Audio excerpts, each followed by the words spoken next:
ক্যানিং এবং পিংলার আক্রান্ত দলীয় কর্মীদের পরিবারকে সঙ্গে নিয়ে রাজভবনে পৌঁছেছেন বিরোধী দলনেতা শুভেন্দু অধিকারী। রাজ্যপালকে নালিশ বিরোধী দলনেতা শুভেন্দু অধিকারী। দেবারতী ঘোষ আমাদের প্রতিনিধি রয়েছেন আমাদের সঙ্গে। দেবারতী, কি খবর?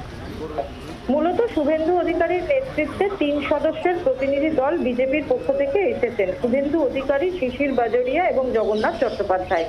এছাড়া বেশ কিছু জেলা নেতৃত্বকে এখানে নিয়ে আসা হয়েছে। মূলত তারা গত দুদিনের ঘটনায়, প্রধানত পিংলা এবং ক্যানিং গত রবিবার দিন যে ঘটনা সাক্ষ্য করেছেন সেই ঘটনার বর্ণনা তারা দেবেন। এবং একই সঙ্গে ইতিমধ্যেই আমরা যে ছবি দেখেছি যে পিংলায় যিনি আক্রান্ত হয়েছেন, যিনি নিহত হয়েছেন, এরকম একজন পরিবারের সদস্য, তাদেরকে নিয়ে আসা হয়েছে। তার বাচ্চা সহ তার মা, তার পরিবারের অন্যান্য সদস্যরা, তাদেরকেও এখানে নিয়ে আসা হয়েছে।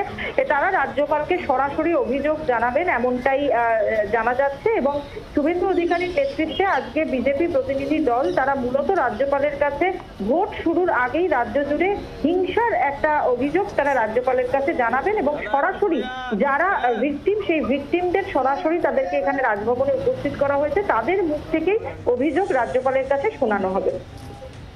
ধন্যবাদ দেবারতী।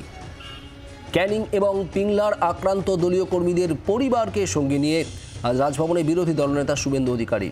রাজ্যপালের সঙ্গে সাক্ষাৎ করে নালিশ বিরোধী দলনেতা শুভেন্দু অধিকারীর সঙ্গে রয়েছেন বিজেপির আরও 2 নেতা, শিশির বাজোরিয়া, জগন্নাথ চট্টোপাধ্যায়।